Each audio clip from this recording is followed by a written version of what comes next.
කෙටි නිහඬියාවකට පසුව සංවේදනයට අදාළ මාතෘකාවක් පිළිබඳව කෙටි ඉදිරිපත් කිරීමක් කරන්නට බලාපොරොත්තු වෙනවා.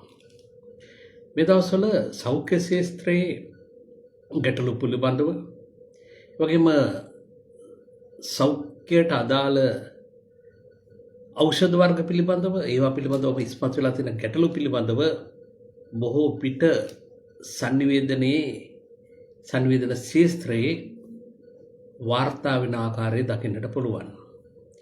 සෞඛ්‍ය සංවේදනය කියන්නේ ඊටම සංවේදී මාතෘකාවක්.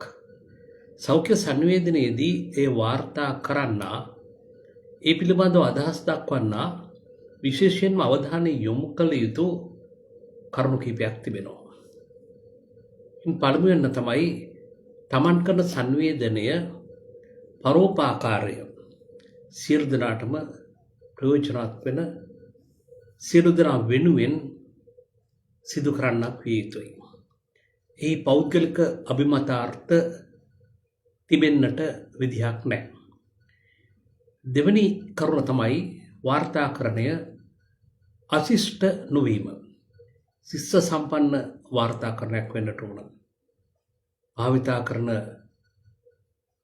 වචන පමණක් නෙවෙයි ඉදිරිපත් කරන අදහස ඉදිරිපත් කරන තොරතුරු එක ශිෂ්ට සම්පන්න විය යුතුයි. අනිත් කරුණ තමයි පුද්ගල ස්වාධීනත්වයට ගරු කිරීමක්.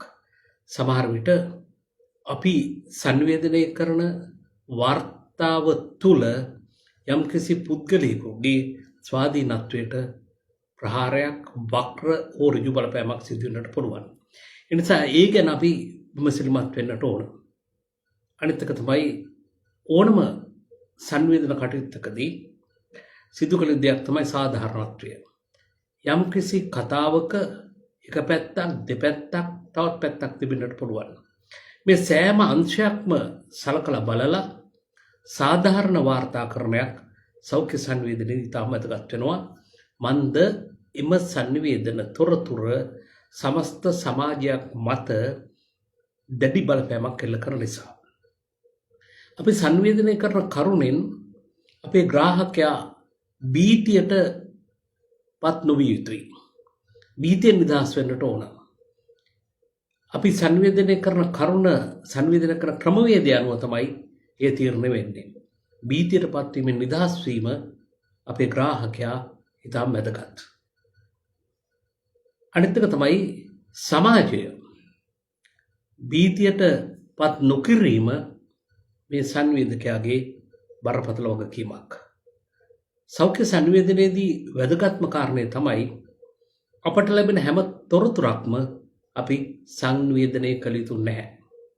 මන්ද සමහර තොරතුරු මම හිතන්නේ ග්‍රාහකයා දැනගැනීමෙන් ඔහුට ඵලදායි තත්වයක් ඇති වෙන්නේ නැහැ. ඒ නිසා සෑම දෙයක්ම සංවේදනය කළ යුතු නැහැ.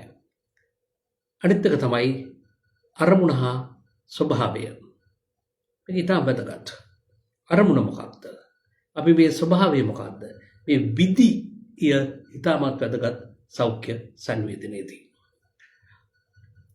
විශේෂයෙන්ම මෙහිදී අපි යමක් සංවේදනය කරනවා නම් ඒ සංවේදනයේ තුල විකල්ප විසඳුම් සඳහා දැනුවත් එකඟතා ගොඩනගා ගැනීම පිළිබඳව තොරතුරු තුලත් වෙන්නට ඕන.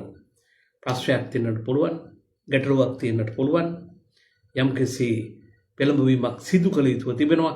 එහෙමනම් විකල්ප මොනවාද කියන එකත් සඳහන් කිරීම ඉතා වැදගත්.